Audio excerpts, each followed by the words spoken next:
Bom dia a todos. Tudo bem com você? Tudo em paz? Como diz os irmãos cariocas. Tudo em paz? Glória a Deus. Louvo a Deus pela vida dos meninos do louvor que têm permitido serem usados, né, dessa maneira. Como é lindo isso, você poder ser esse vaso de barro nas mãos do Senhor, para Ele te moldar, para Ele te formar, para Ele te forjar da maneira que Ele planejou. Amém? Então, glorifica o nome do Senhor e dê uma salva de palmas a esse ministério, no nome de Jesus. Deus abençoe, Deus abençoe. E aos demais irmãos que estão servindo aqui também, da mesma forma, você é tão importante. Amém?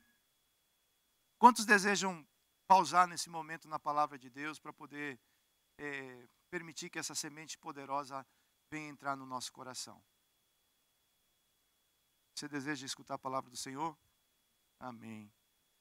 E eu queria compartilhar com vocês nessa manhã algo que eu creio que vai nos ajudar a nós entender que nós somos, né? Domingo passado eu falei sobre a necessidade de enfrentar a realidade. Sem medo de errar, hoje você tem uma realidade, ou não tem? O que é uma realidade? É aquilo que você está vivendo. E por isso, para você vencer a sua realidade, você não pode se esconder atrás de uma fantasia. Você não pode falar, não está acontecendo. Não, a realidade está aí. E para poder você vencer isso daí, você tem que enfrentar essa realidade. Certo? Reconhecer que precisa acontecer algo novo. A realidade só muda quando você é revestido de um inconformismo. Você fala assim, cara, eu estou aqui, mas eu não quero continuar aqui. Você já se sentiu dessa maneira, não? E a partir daí você tem que fazer o quê? Reconhecer que você precisa assumir a tua responsabilidade. Você é responsável, eu sou responsável pela minha realidade. Eu só deixo entrar nessa área quem eu permito. Certo? Então, se eu permitir a situação chegar onde chegou, eu preciso reconhecer que eu preciso mudar. Não é a Nilka, a pastora Nilka, não é a Joy, não é o Juan, a Rose, não é. Sou eu que preciso mudar. Né? E para isso acontecer, eu preciso entender que Deus tem um tempo certo. Deus tem um tempo certo. Fala assim, Deus tem o tempo certo para agir na minha vida. Fala isso, por favor. Deus tem o tempo certo para agir na minha vida. É fato isso. Então, não atrase o tempo de Deus. Espere no lugar que Deus te colocou. Continue no lugar que Deus te colocou. Para quê? Para que no tempo certo, Deus derrame sobre você aquilo que Ele tem preparado. Certo? E para isso acontecer, para isso tudo acontecer, o que encerra isso tudo é entender que eu preciso do favor e da graça de Deus. O que faz toda a diferença na vida de um homem e de uma mulher de Deus, sabe o que é? A presença de Deus. Os discípulos, eles eram pessoas simples, ou não eram? Jesus não, nada contra o conhecimento, nada, por favor, se informe, se atualize. Mas Jesus não foi no Harvard de Jerusalém para pegar os discípulos, né? Um físico, o melhor físico de Harvard, vem para cá. O melhor químico de Harvard, vem para cá. Ele fez isso? Não, ele pegou pessoas simples. Para quê? Para poder derramar sobre essas pessoas simples o que é poderoso, que é a presença dele. E a partir daí, esses homens se tornaram pessoas usadas por Deus para estabelecer o reino de Deus. Certo? E eu estou falando nesse contexto que é o contexto de Neemias. Neemias, ele estava vivendo uma vida boa. Comendo bem, dormindo bem, vestindo bem. Era não fazer nada e Neemias ia viver para o resto da vida bem. Só que um dia ele escutou um relato de um irmão chamava Hanani. E ele perguntou, como é que estão os meus irmãos lá em Jerusalém? Neemias, ele era uma pessoa comprometida com o seu povo. Tinha compromisso com o povo. E quando ele escuta aquele relato, a partir desse momento, Deus voltou o coração dele para ser um restaurador. Para ele reconstruir aquilo que precisava ser estabelecido. Não é assim que aconteceu com Jesus? Quando Deus Pai soube da realidade, quando Deus Pai viu a realidade, que o homem se encontrava, o que ele fez? Ele enviou um restaurador. E o nome dele é Jesus Cristo de Nazaré. Jesus falou, Pai, eu vou. Pode me enviar que eu vou restaurar essa obra. Certo? E hoje eu quero falar, uma vez que eu entendo minha realidade, uma vez que eu compreendo todo esse contexto, eu quero falar sobre planejamento. Uma vez que eu entendo a minha realidade, uma vez que eu sei o que está acontecendo, agora eu preciso saber o que eu vou fazer. Certo? Então planejar é tão fundamental. Quando enfrentamos um desafio, a primeira coisa que devemos fazer é orar. Por quê? Porque eu não sei o que Deus tem nesse processo. Eu vejo, com a minha visão limitada, até onde eu posso entender, certo? Então a primeira coisa que eu preciso, quando eu me deparo com um desafio, é falar, Deus, o que o Senhor quer com isso? A gente faz isso? Mais ou menos, né? Isso é uma disciplina. Uma vez que eu orei, agora eu preciso planejar. Porque o planejamento é que vai me fazer, é que vai me dar uma estrutura hábil para me poder tomar uma boa decisão. Pois sem um planejamento não fica claro onde queremos chegar. Todo projeto bem-sucedido é resultado de um planejamento. De trabalho e do favor de Deus. E a gente vai ver essas características na vida de Neemias. Provérbios 16, verso 1 fala assim, ao homem pertencem os planos do coração, mas do Senhor vem a resposta. Leia esse versículo, por favor.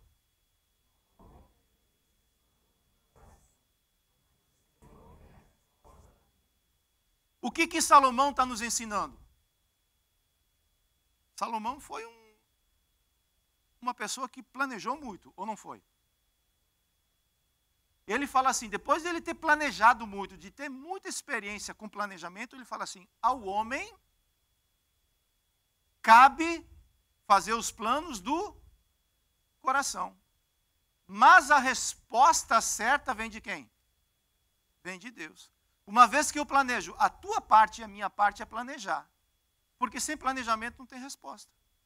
Quem não planeja, não quer alcançar nada. Onde é que você está indo, meu irmão? Não sei. O que você quer do teu casamento? Pergunta para minha esposa. O que você quer da tua vida espiritual? Não sei. Essa pessoa vai alcançar alguma coisa? Não vai. Porque a Bíblia está nos ensinando que cabe ao homem fazer planos. Tem que fazer planos. Mas depois que eu fiz o plano, o que eu tenho que fazer? A próxima etapa é apresentar esse plano para quem? Para aquele que conhece todas as coisas. Talvez, e na maioria das vezes, ele vai ajustar o teu projeto. Você quer? Você quer?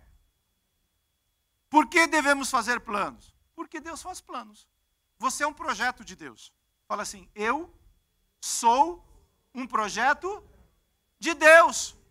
No ventre da tua mãe, Deus te planejou. E todos os dias da tua vida estão escritos no planejamento que Deus fez contigo. É maravilhoso isso ou não é? Então, entender que Deus faz planos traz uma tranquilidade no meu coração. A pergunta, eu e você estamos vivendo os planos de Deus? Eu e você estamos vivendo esse melhor de Deus para as nossas vidas? Jeremias 29, 11 fala assim, porque sou eu que conheço os planos que tenho para vocês, diz o Senhor, planos de fazê-los prosperar e não de lhe causar dano, planos de dar-lhes esperança e um futuro. Aqui eu creio que a gente já pode ir para casa. Com esse verso a gente já pode ir para casa. Porque Deus fala assim, Ado, está aqui. Eu é que sei os planos que fiz a teu, diz o Criador de toda a terra, o soberano do universo. Eu não falhei quando eu te criei. Eu não falhei quando eu coloquei a cor nos teus olhos. Eu não falhei quando eu te coloquei naquela família. Mesmo que houve abuso, mesmo que houve abandono, isso é falha do homem. Eu, diz Deus, eu não falhei contigo. Porque os meus planos, diz Deus, a teu respeito, são planos de te fazer prosperar, de te dar uma esperança e de te dar um futuro. Então, Deus é que sabe do teu, para que quando você vai projetar, você faz o projeto, você faz o planejamento. Mas para quem você deve perguntar qual é o teu futuro? Para quem? Por quê? Porque foi Ele que projetou a sua vida. Você é um projeto de Deus. Deus planejou a criação em 7 dias. Tudo que existe foi plano de Deus. Até o descanso Deus planejou. You got it? Um dia, 24 horas. 7, 8 horas para descansar. 7, 8 horas para trabalhar. 7, 8 horas para curtir a família. Projeto de... Mas quando nós começamos a entrar nesse projeto e a gente começa a bagunçar esse negócio, a gente fica cansado, a gente não descansa, a gente, de alguma maneira, defrauda a família. Por quê? Porque nós começamos a mexer nos planos de Deus. Não mexa nos planos de Deus. Você quer ser feliz? Você quer viver o melhor dessa terra? Entenda o propósito de Deus e ande por ele. E você vai ter esperança e um futuro que Deus prometeu a teu respeito. Quando o planejamento é estratégico, os resultados são eficientes. Um bom resultado,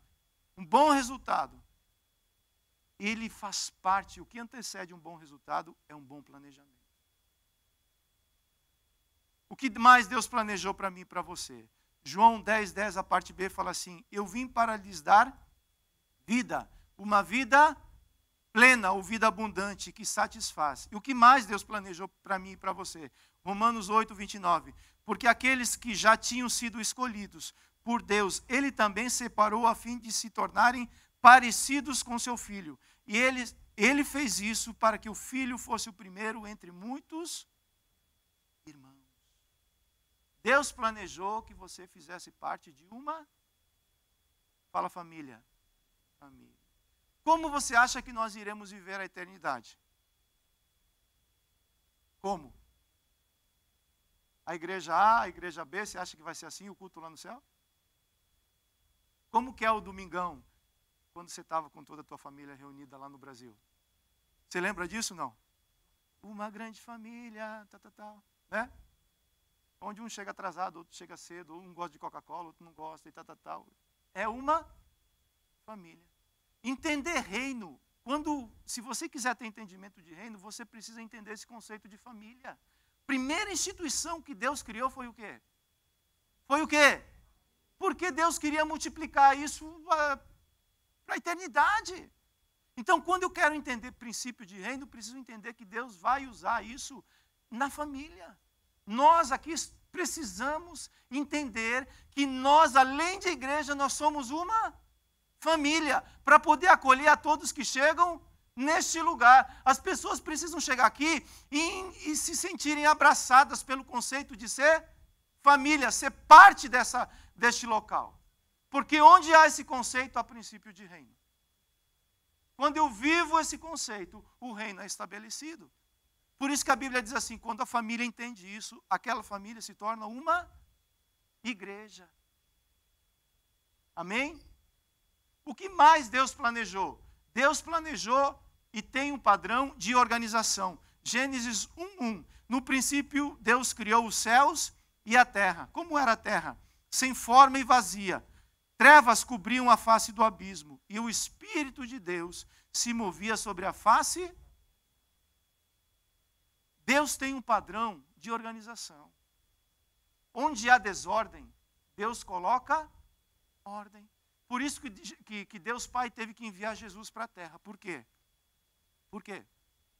Porque a terra estava em desordem.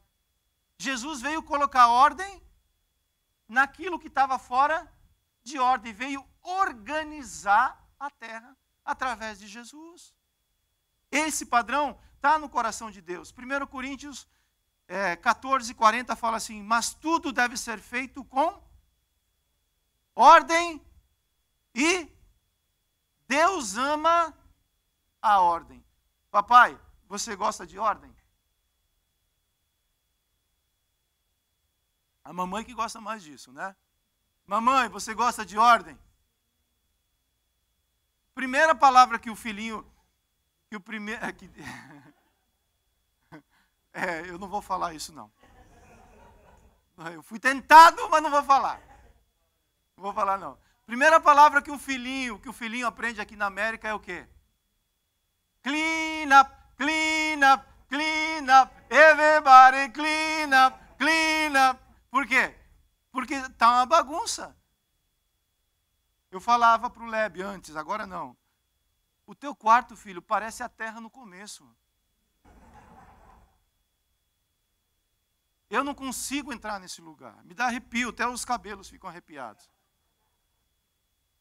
Deus ama a ordem. Quando nós seguimos o seu esquema de trabalho, planejado com todo cuidado, estamos atuando em obediência às suas indicações. Seu plano e seu propósito para a nossa vida. Deus abençoa a obediência.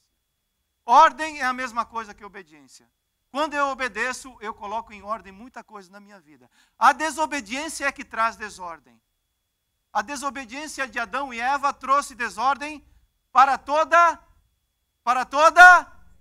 terra. A obediência de Jesus colocou em ordem toda a terra. Você fala assim, mas ainda não está lá. Mas vai chegar um dia que toda a terra será colocada em ordem. Mas começa por essa terra. Tem alguma coisa que Deus precisa colocar em ordem na sua vida? Eu posso falar de mim. Eu sei que tenho. E a ordem começa através da obediência. Obediência. Terceiro lugar, por que Deus faz planos? Para tornar eficiente a tua administração. A parábola dos talentos, o contexto que eu vou ler, Mateus 25:23, fala assim: o Senhor respondeu, muito bem, servo bom e fiel, ou eficiente administrador. Você foi fiel no pouco, e eu o porei sobre muito. Venha e participe da alegria do seu Senhor. Nós sabemos aqui que existe um contexto, certo? Deus entregou dons, Deus entregou capacitação sobre sua mão. É um fato. O Espírito Santo está morando em você, junto com a presença do Espírito Santo vem a capacitação para fazer essa obra. Sim ou não? Fato. Agora cabe a mim e cabe a você administrar aquilo que Deus entregou na minha e na sua mão. Deus te deu recursos. Faz assim.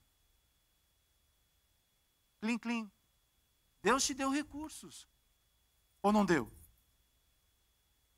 Como eu e você vamos administrar isso? É uma responsabilidade de quem? Minha. Neemias estava perto do rei e, como consequência, aprendeu sobre administração. Ele fez uma faculdade de administração de empresa, outra faculdade de... Me ajuda lá, qual outra faculdade boa para administrar? Contabilidade. Me ajudem, gente, pelo amor de Deus. Economia. Todas essas faculdades Neemias fez aonde? Neemias ficava o dia todo na presença do rei. O que o rei mais fazia? Tomava decisões. A administração. Não é isso que acontecia? Tudo isso ele aprendeu aonde? Então, a administração é algo que nós precisamos aprender com quem pratica isso da maneira correta. A sua eficiência, juntamente com a boa administração, o colocou a serviço do rei. Presta atenção. Eficiência e administração. A boa administração abre caminho para promoções. Jesus ensina isso na parábola dos talentos. Cada um recebeu o que podia administrar. O que fez a diferença na administração não foi a quantidade, mas sim a eficiência da administração. O que recebeu um, se tivesse administrado bem, receberia a mesma orientação que os outros receberam. Servo bom e servo fiel. Porque eu recebo de Deus aquilo que eu consigo administrar. Deus ele não vai te dar além daquilo que você não consiga administrar. E junto com essa administração, Deus quer te dar uma boa eficiência. Existem dons, existem talentos, capacitação que Deus colocou no teu colo. O que eu tenho feito com isso? Eu enterrei a minha administração, eu enterrei o meu talento, eu enterrei o meu dom porque fiquei chateado com A, B, C, D, F, G, H, ou eu continuo firme na minha administração, ou eu continuo administrando aquilo que Deus confiou nas minhas mãos. Sem peso, mas aquilo que Deus confiou, Ele vai cobrar. Ele vai falar, o que você tem feito, Marciano, com o dom que eu tenho te dado? Qual é a administração que você tem feito com aquilo que eu tenho confiado nas suas mãos?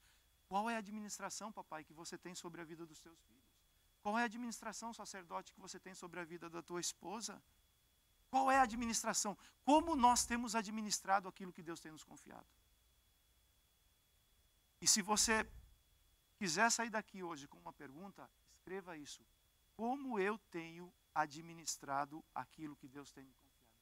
E peça para Deus, para Ele te responder, para que você possa ter isso claro no coração. Para sermos bons administradores do que Ele tem nos dado, precisamos também ser bons planejadores.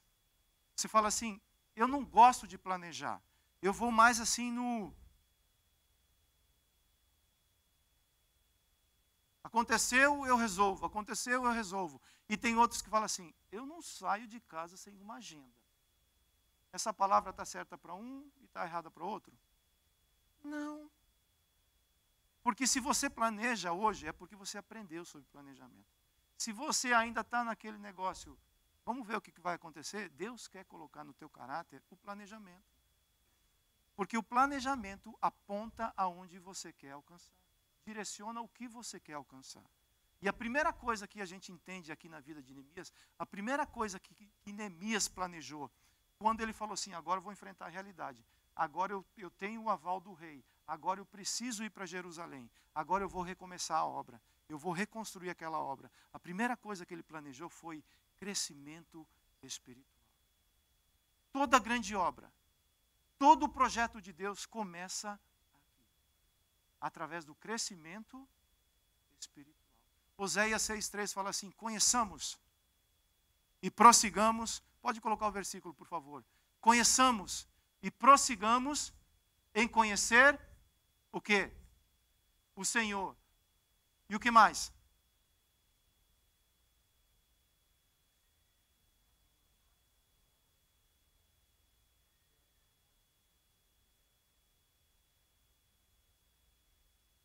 Ou seja, um Pentecostes.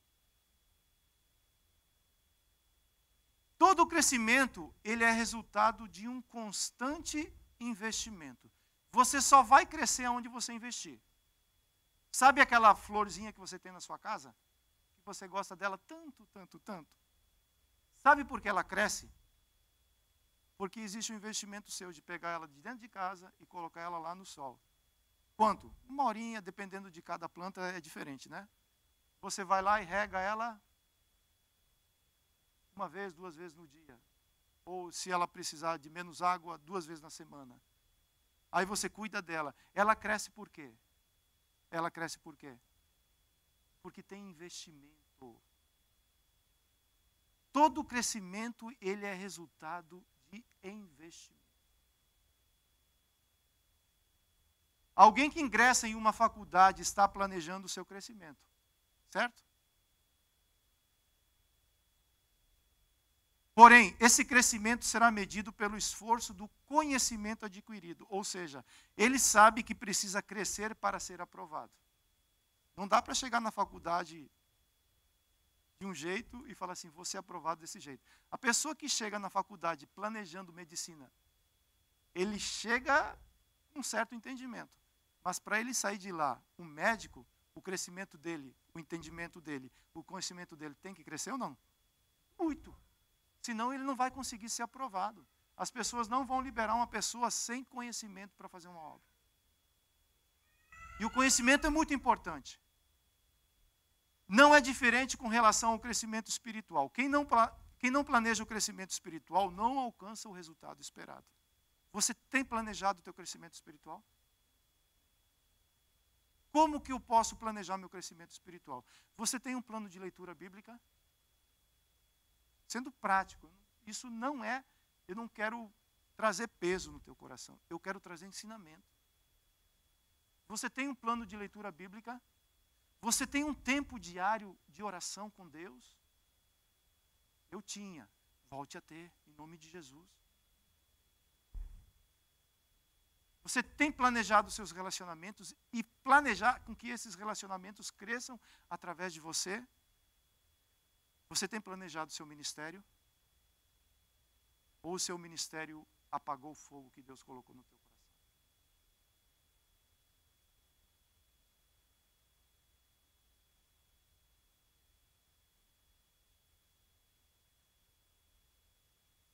Eu não estou querendo causar peso no coração de ninguém.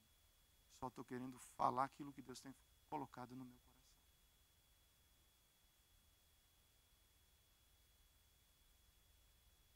Por quê?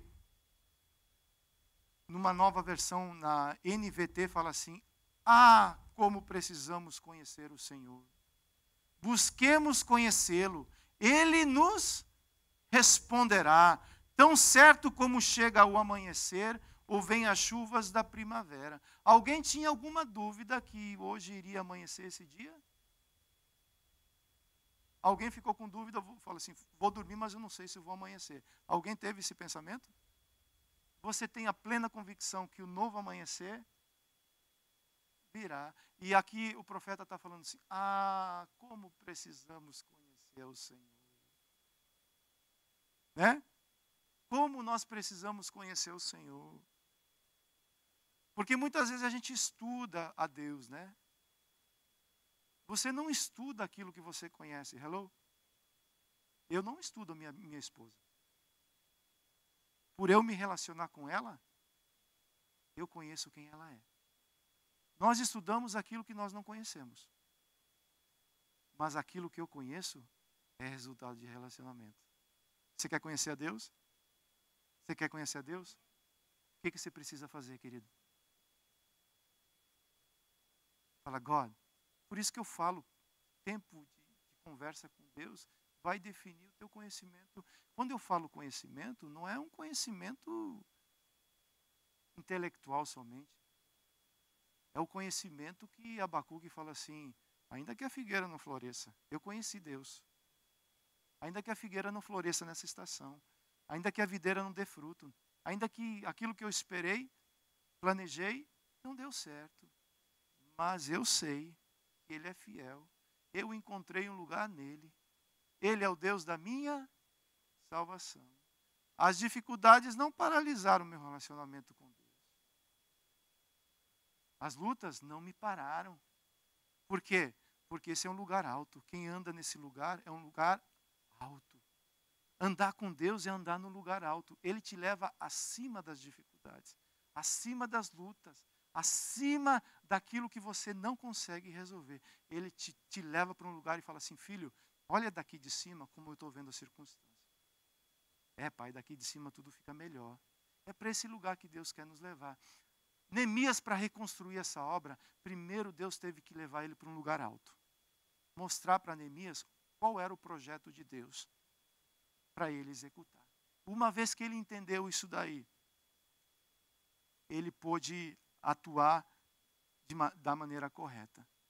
Segundo lugar, uma vez que eu planejo o meu crescimento espiritual, Neemias iria fazer uma grande obra ou não ia? complexa, demais da conta, como diz os mineiros, ou não? O que Neemias fez? Neemias simplificou o projeto. Tudo o que é duradouro é simples. Todo brinquedo complicado ele quebra rápido, ou não quebra? O brinquedo do teu filho, que ainda está lá na tua casa, sem medo de errar, são aqueles bloquinhos de madeira, os legos, está lá. Ele nem quer mais saber daquilo. Mas tudo aquilo que é simples, perdura, permanece. Neemias entendeu que quanto mais simples de entender para executar o projeto, maior seria o envolvimento das pessoas. Ninguém gosta de coisas complicadas para executar. Por isso, mesmo que você tenha um grande planejamento em mente, simplifique para ser bem-sucedido no resultado. Pega um grande projeto e faça ele simples, detalhado, simplificado. Para quê? Para que as pessoas queiram se envolver no seu projeto. Imagina se Neemias fala para as pessoas tudo aquilo que Deus tinha colocado no coração dele. Alguém iria se interessar para fazer um projeto complexo? Não. Neemias 2,5. E respondia ao rei: se for do agrado do rei, e se o seu servo puder contar com a sua benevolência, que ele me deixe ir à cidade onde meus pais estão enterrados, em Judá. Para quê? Para que eu possa reconstruí-la. Neemias tinha um projeto enorme, mas para organizá-lo, tinha um plano simples. Tem coisas que são complicadas, ou não são? E você olha e fala assim, cara, isso é complexo demais. Se você apresentar essa complexidade para a pessoa que você vai envolver ela no projeto, ela fala assim, cara, está demais. O que você tem que fazer? A sabedoria é o quê? Fazer simples. Jesus, o Deus Todo-Poderoso, revestido de glória e poder, o grande Rei dos Reis e Senhor do Senhor, se tornou simples para fazer um projeto grandioso. O grande, na maioria das vezes, é resultado de alguém que se fez simples. É dessa maneira que Deus nos chama para andar com Ele. Servo bom e servo simples. Porque você é bom e simples, você vai fazer grandes coisas. Não é ao contrário. Não é porque você é bom e grande que você vai fazer um grande projeto. É ser simples. A obra que Deus nos chamou para fazer é simples. Quer que eu fale para vocês? Quer que eu lembre vocês? Sim. Ide e fazei discípulos, batizando em nome do Pai, do Filho e do Espírito Santo, e ensinando a guardar todas as coisas que eu vos tenho. Eu creio que a próxima pergunta dos discípulos é: e aonde que a gente vai fazer isso? Começa em Jerusalém, vai para a Judéia, Samaria e até os confins. Essa é a obra que Deus nos chamou para fazer. É simples ou é complicada? É simples ou é complicada? É simples. É isso que nós precisamos entender. Não complique aquilo que Deus simplificou. Eu estou falando de mim. Muitas vezes eu complico aquilo que Deus deixou muito claro e muito simples. Neemias inspecionou os muros à noite. Teve um tempo para pensar, planejar como iria executar o projeto. Ele viu com seus próprios olhos que havia muito trabalho, mas estrategicamente dividiu em tarefas simples para cada etapa. Não tenha medo de fazer grandes projetos. Não tenha medo de fazer grandes projetos. Entendi, agora tudo que eu for fazer é simples? Não.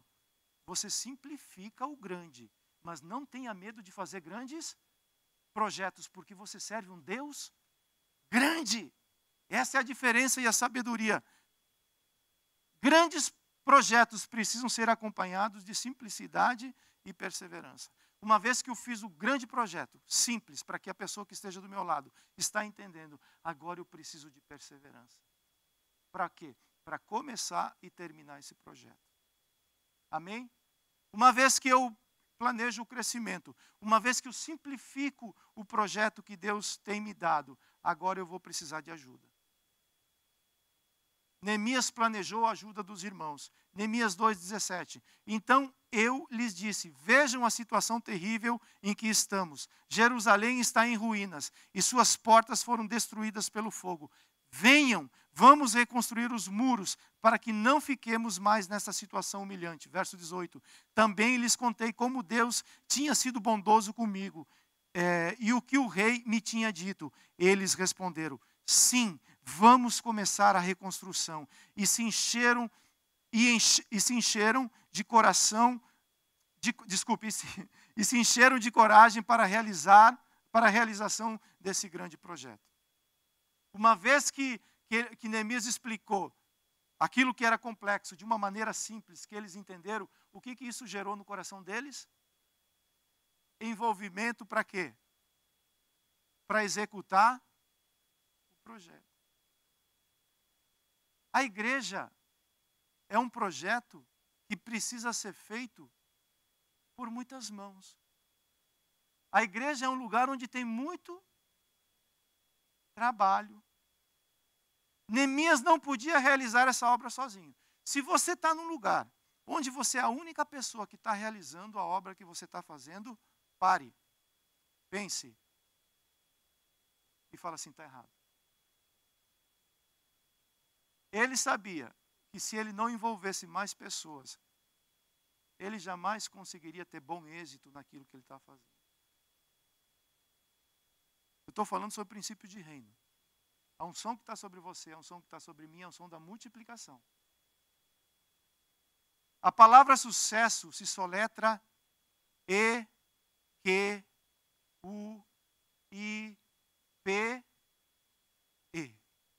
O que é? Fala, equipe. Se você quiser ter sucesso naquilo que você está fazendo, você precisa ter uma.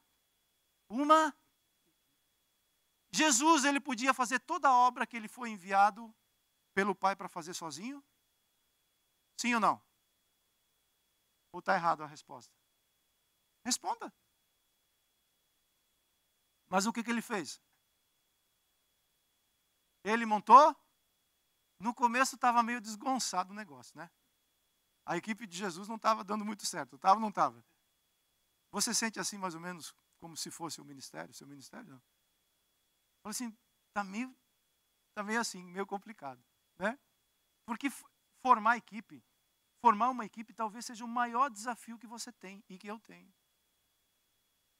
Você mexe com pessoas diferentes, que têm características diferentes, mas é justamente nesse lugar onde Deus quer nos levar.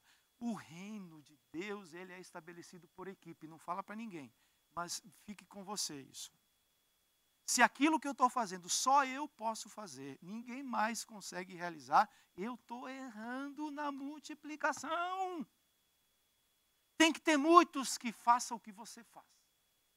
E ore para que eles tenham uma unção ainda maior que a sua. Jesus não tinha problema de autoestima. Ele falou para os discípulos, eu quero que as obras que vocês irão fazer sejam maiores do que as minhas. Eu creio que os discípulos olharam para ele e falaram assim, you got to be kidding me, right?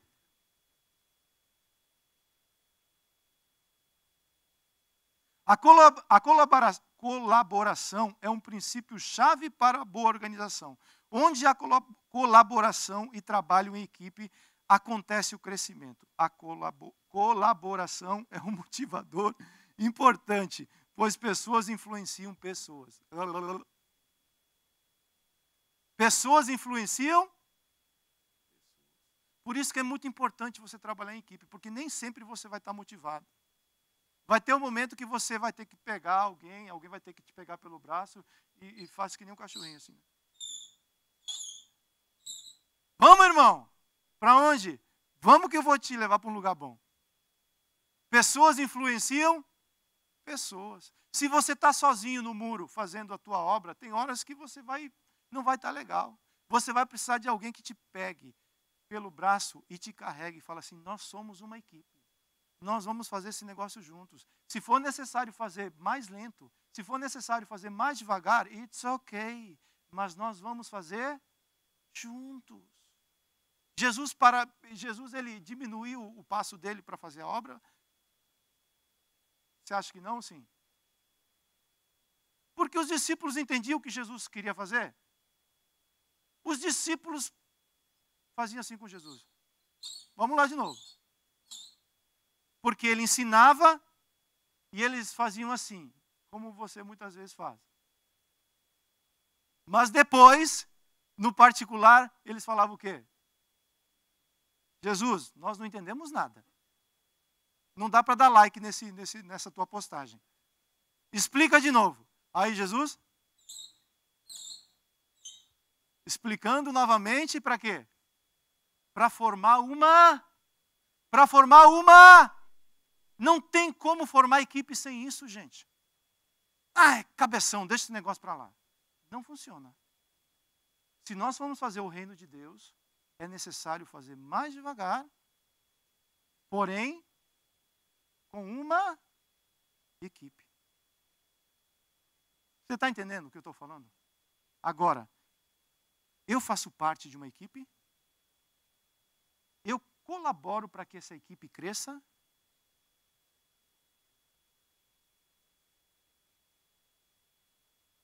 Eu faço parte do reino de Deus. E eu preciso ser um cooperador nessa obra. Gálatas 6, 2. Levai as cargas uns, e assim cumprireis a lei. Como que eu cumpro a lei de Cristo? Carregando ou levando a carga do meu, a dor do meu irmão. Ela deve ser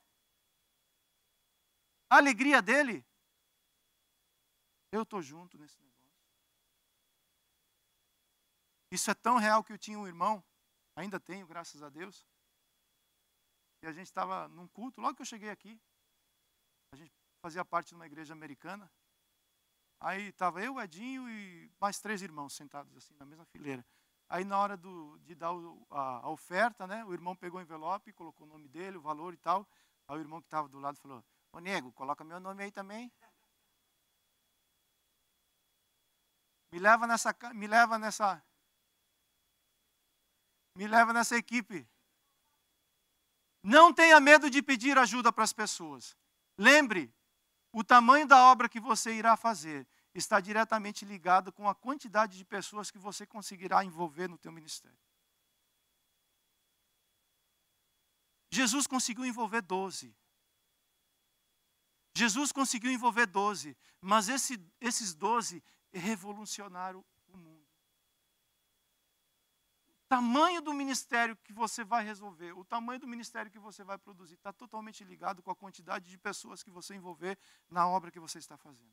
Neemias restaurou os muros em 52 dias. Sabe quantas equipes mais ou menos ele fez? 40 equipes. Aí se fala assim, uau, 52 dias, que milagre. Mas isso é resultado de quê? Equipe.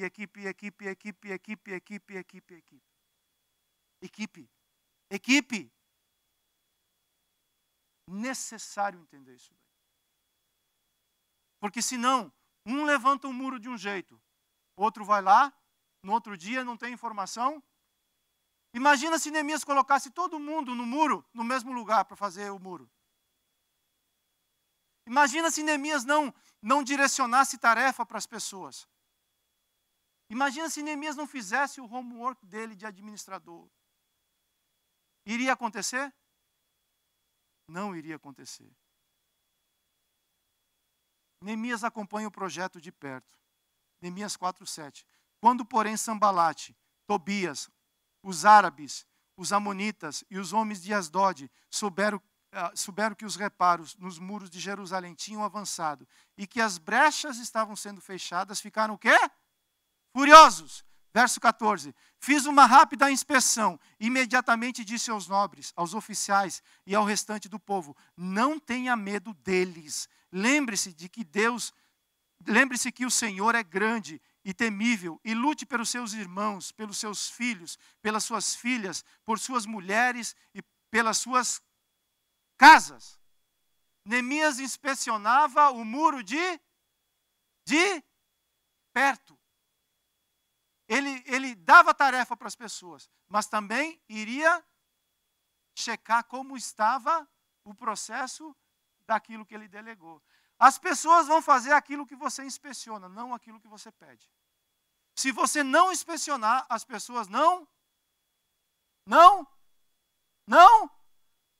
fazem. Isso são pessoas. Por isso que é muito importante o follow-up. Por isso que é muito importante voltar lá e perguntar. Se deu uma tarefa para um filho. Agora o que você tem que fazer? Follow him. Follow him. Até o up acontecer. Porque se você não follow him, o up is never gonna happen. Não é diferente com as coisas do reino. Eu dou uma tarefa para o Orlando. Mas eu dou uns 2 dias, 3. E depois eu faço o quê? Follow him up. Fala aí, Orlando. Você entra com uma conversa de João sem braço, que não quer nada, mas você é intencional. Fala, e aí, mano? Me fala a respeito daquela tarefa. Não fiz. Aí eu animo a fazer. Não cobro, eu animo a fazer. Entende? Deus te colocou numa parte do muro. Você está numa parte do muro construindo? Sim ou não?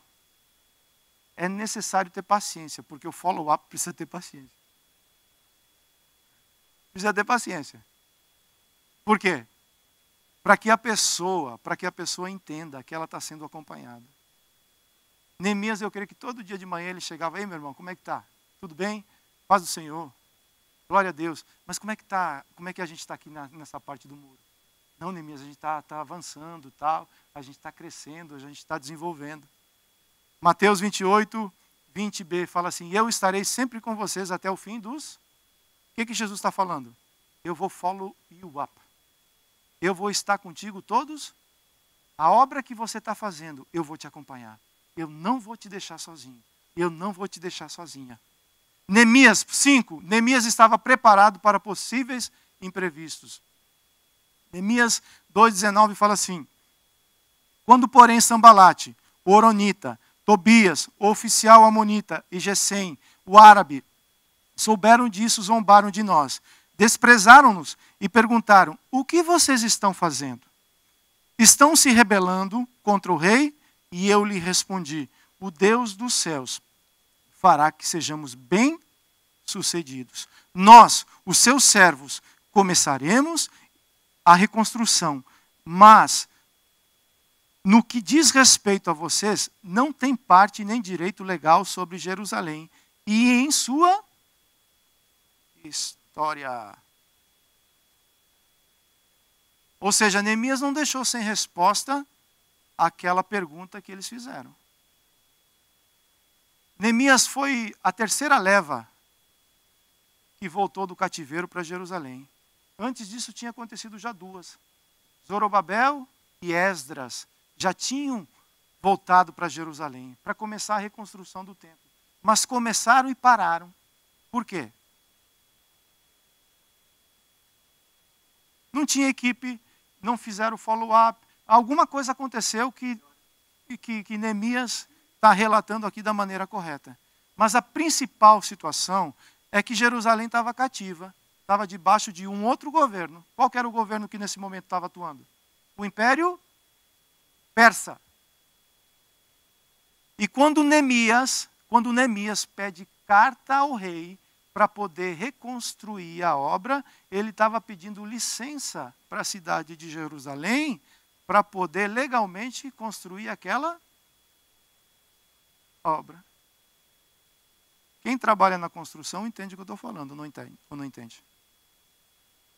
Quando a oposição se levantou para falar assim, nós vamos parar essa obra. Primeiramente, Neemias falou assim, o Deus que nos enviou aqui para fazer essa obra, lutará por nós. Segundo lugar, eu tenho a licença para fazer isso.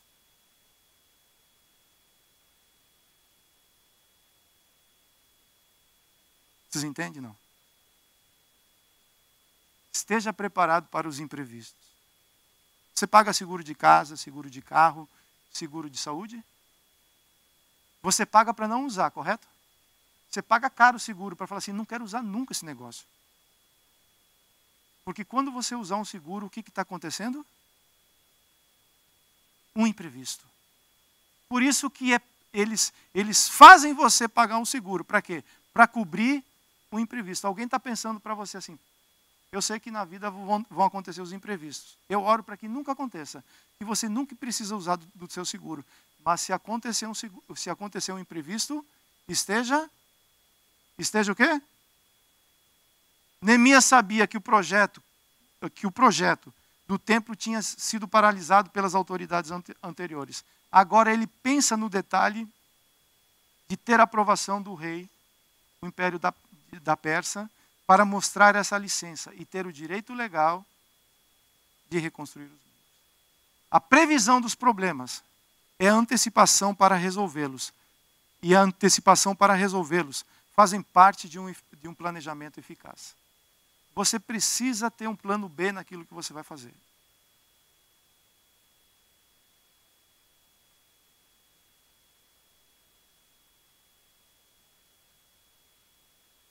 Vamos supor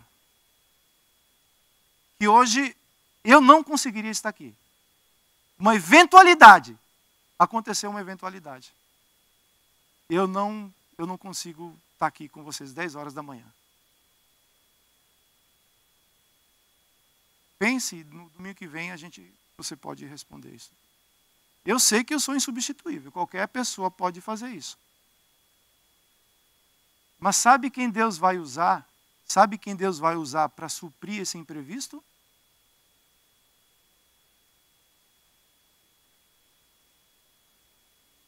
A equipe.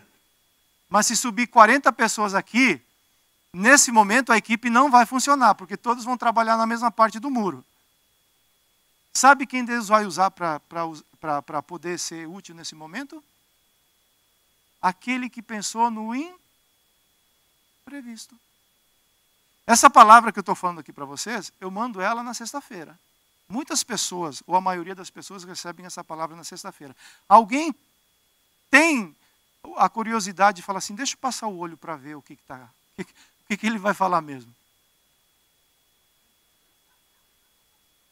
Talvez essa seja a segunda pergunta que você tem que responder.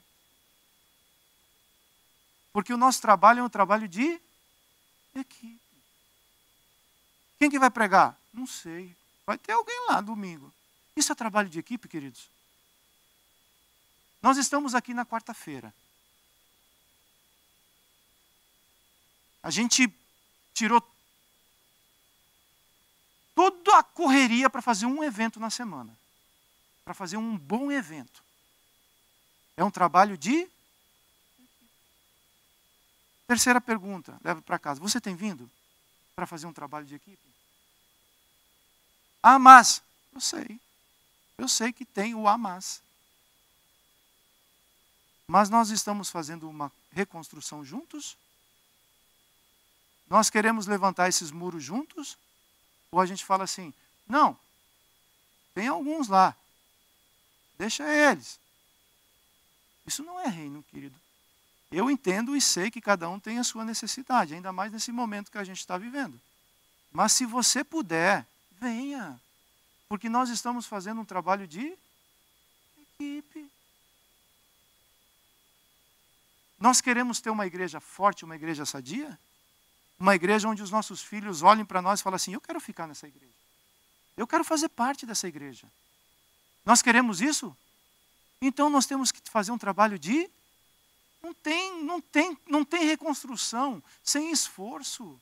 Não tem reconstrução sem trabalho de equipe. Não tem reconstrução sem a segunda milha. Não tem reconstrução sem resistir às lutas que acontecem. Estou cansado. Eu sei que o cansaço às vezes pega a gente.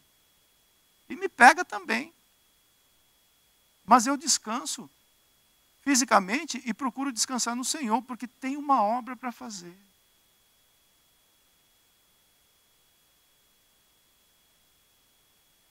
Você planejou essa obra até o final? Ou se cansar, para?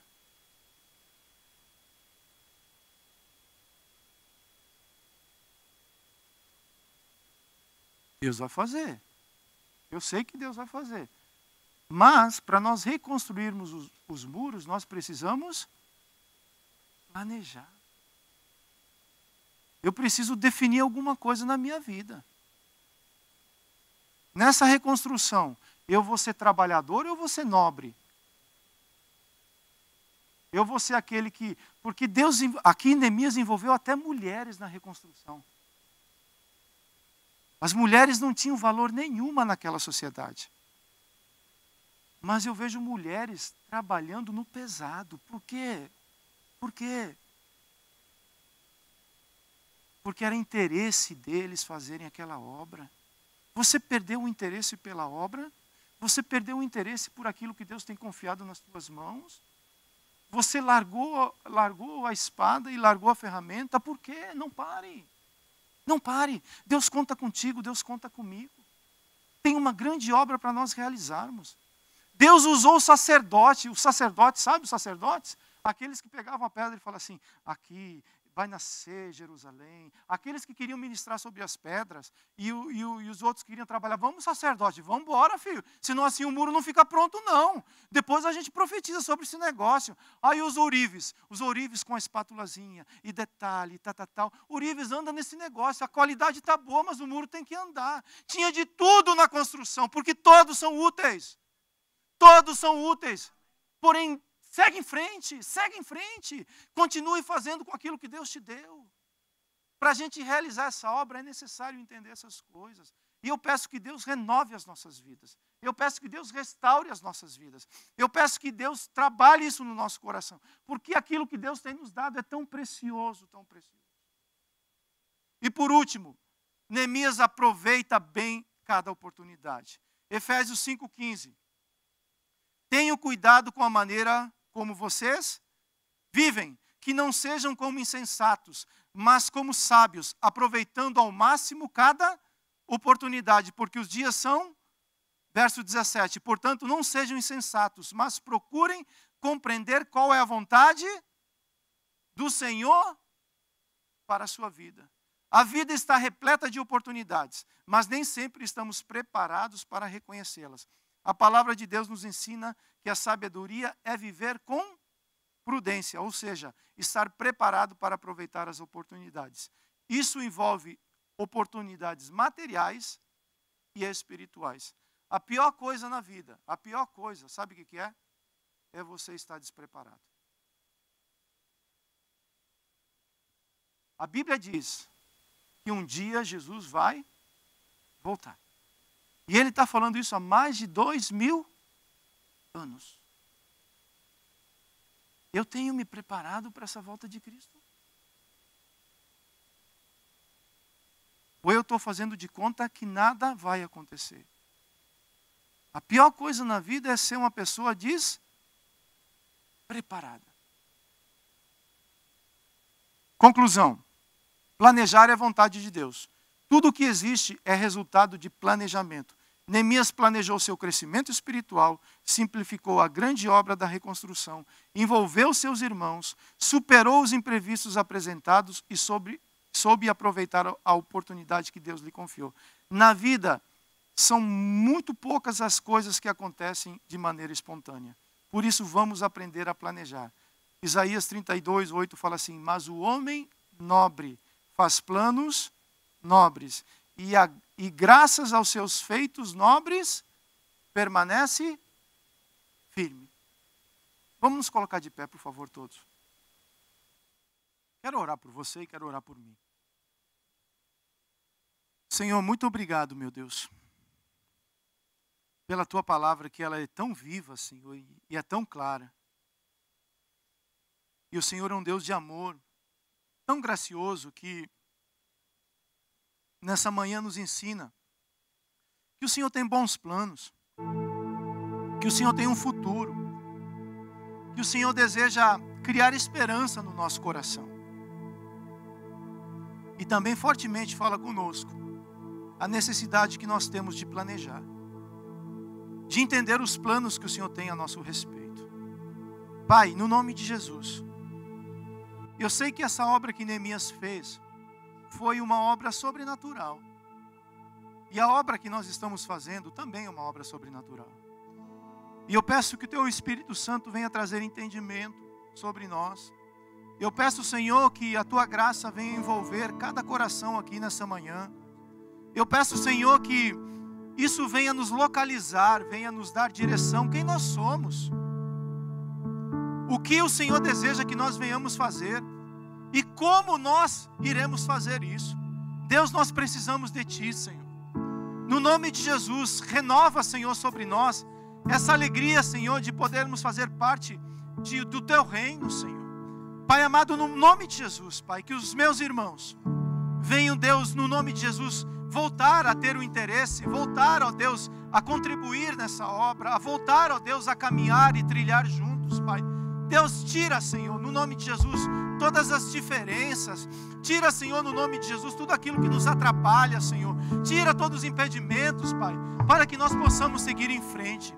Existe uma grande obra para ser realizada. E todos, ó Deus, todos nesse projeto são importantes, Pai. E no nome de Jesus eu quero pedir, ó Pai, e quero clamar que o Teu Espírito Santo, assim como ungiu os meus irmãos lá naquela reconstrução em Jerusalém, venha sobre nós mais uma vez, nos ungindo, nos capacitando a fazer projetos nobres. E nesses projetos, ter a graça de Deus para poder perseverar. Na autoridade que há no nome de Jesus. Espírito Santo, fale com cada um. Fale com cada um. Coloque no coração de cada um, Senhor, a posição. Renove os dons, renove, Senhor, a alegria, renove, Senhor, a força para caminhar, para a glória do Teu santo nome. Nos dê graça, Senhor, para podermos simplificar aquilo que parece tão complexo muitas vezes. Nos dê sabedoria para fazermos isso. Nos dê graça, Senhor, para formarmos uma equipe, Senhor. Isso é um projeto sobrenatural, Pai. Nos dê graça, Senhor, para vencer os imprevistos. Nos dê graça, Senhor, para superar as dificuldades que se apresentam. Muitas vezes as dificuldades nos paralisam, Senhor. Deus, tem misericórdia, Senhor, de tudo isso, Pai. Fortalece as nossas vidas. Nos prepare para essa grande oportunidade que o Senhor tem nos dado hoje, Senhor. Nesse momento de, como igreja, estabelecer o Teu reino, para a glória do Teu santo nome. Adore o Senhor. Tenha um tempo com Deus, que o Senhor possa falar contigo, possa falar comigo, aquilo que Ele deseja ministrar nas nossas vidas, no nome de Jesus.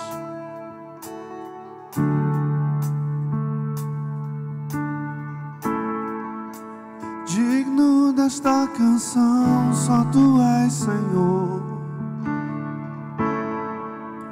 Digno do meu louvor, só Tu és, Senhor. Digno da minha vida, Tu és, Senhor. Oh, eu sou Teu, oh, eu sou Teu.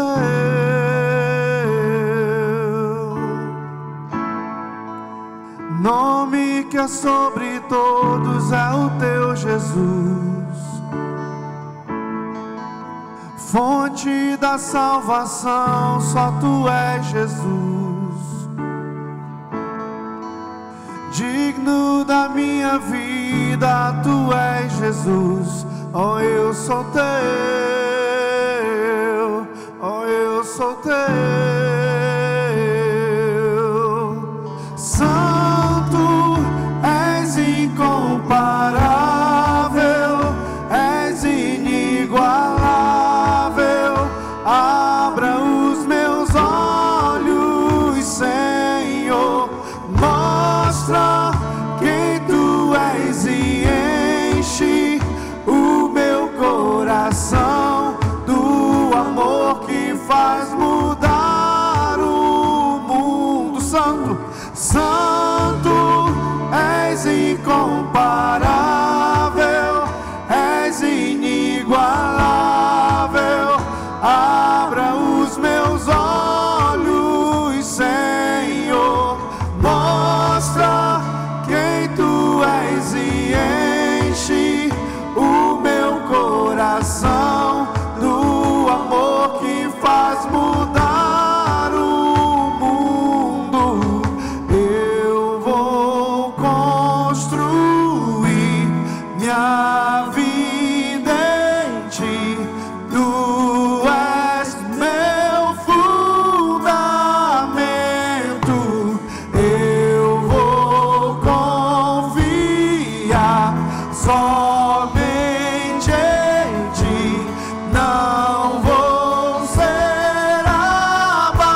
levante suas mãos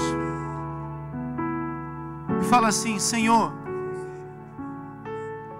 porque a minha vida está construída em Ti, eu não vou ser abalado.